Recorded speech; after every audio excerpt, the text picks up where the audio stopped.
Shalom teman-teman, apa kabar kalian semua? Saya harap kita semua baik-baik saja dalam lindungan Tuhan yang Maha Kuasa.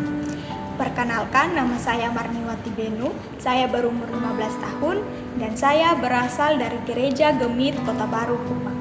Hari ini kita akan sama-sama mendengarkan cerita dari seorang tokoh Alkitab yang bernama Yunus. Cerita ini diangkat dari kitab Yunus pasal 1, 2, dan 3. Ada sebuah kota yang begitu besar, yaitu kota Niniwe. Tetapi orang-orang di dalamnya sangat jahat. Mereka selalu berbuat dosa. Karena itu, Tuhan mengutus Yunus untuk pergi ke kota Niniwe agar mereka bertobat. Apakah Yunus akan mematuhi perintah Tuhan atau ia akan melarikan diri dari perintah Tuhan? Ternyata Yunus melarikan diri dari perintah Tuhan. Ia melarikan diri ke kota Tarsis. Untuk pergi ke kota Tarsis, Yunus menumpangi sebuah kapal layar. Tetapi di tengah perjalanan, Yunus menghadapi sebuah masalah yang begitu besar. Iya, Tuhan mendatangkan badai sehingga kapal yang ditumpangi Yunus hampir hancur. Semua orang yang di dalam kapal itu menjadi sangat ketakutan. Ada yang berdoa, ada yang berteriak, ada juga yang membuang barang mereka ke dalam lautan supaya kapal itu menjadi ringan dan mereka bisa selamat. Tetapi hanya ada satu orang yang tertidur nyenyak di bawah ruang kapal. Siapakah itu? Iya, dia adalah Yunus. Lalu nahkoda pergi menemuinya dan membangunkannya agar ia berdoa kepada Tuhan agar mereka selamat. Tetapi badai terus saja terjadi. Akhirnya semua orang yang di dalam kapal tersebut bersepakat untuk membuang undi dengan tujuan supaya mengetahui siapa penyebab badai terbesar ini. Dan yang kena undi adalah Yunus. Akhirnya mereka semua tahu bahwa penyebab badai ini adalah Yunus. Akhirnya mereka bertanya kepada Yunus, "Siapakah engkau? Dan apa tujuan perjalananmu?"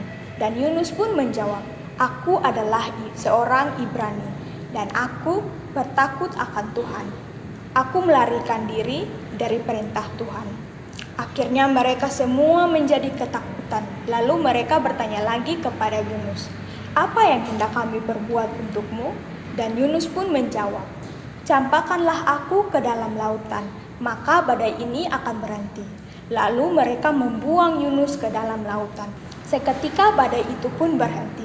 Lalu mereka berterima kasih kepada Tuhan karena Tuhan telah menyelamatkan mereka. Setelah Yunus dicampakkan ke dalam lautan, Tuhan mengirimkan seekor ikan yang sangat besar untuk menelan Yunus. Dan Yunus berada dalam perut ikan besar itu selama 3 hari. Selama Yunus berada dalam perut ikan itu, Yunus selalu berdoa kepada Tuhan agar Tuhan menyelamatkan dia. Menurut teman-teman, apakah Tuhan akan menyelamatkan Yunus atau Tuhan akan membiarkan Yunus mati dalam perut ikan? Ternyata Tuhan sangat baik. Tuhan menyelamatkan Yunus. Tuhan memerintahkan kepada ikan besar itu untuk memuntahkan Yunus ke daratan. Dan Yunus pun selamat. Akhirnya setelah Yunus selamat, Tuhan mengutus Yunus untuk yang kedua kalinya untuk pergi ke kota Niniwe, dan Yunus pun mengikutinya. Yunus membutuhkan waktu sekitar 3 hari lamanya untuk pergi ke sana. Sesampainya Yunus di kota Niniwe, Yunus berseru kepada orang-orang di kota Niniwe, "Bertobatlah kalian, jika tidak Tuhan akan menghukum kalian." Dan semua orang di kota Niniwe menjadi sangat ketakutan. Lalu mereka percaya kepada Tuhan dan mereka berdoa kepada Tuhan agar Tuhan mengampuni dosa mereka. Mereka mendapat pengampunan dari Tuhan dan mereka hidup tidak berbuat jahat lagi. Dan Tuhan tidak jadi menghukum mereka. Demikian cerita Alkitab hari ini. Tuhan Yesus memberkati. Shalom.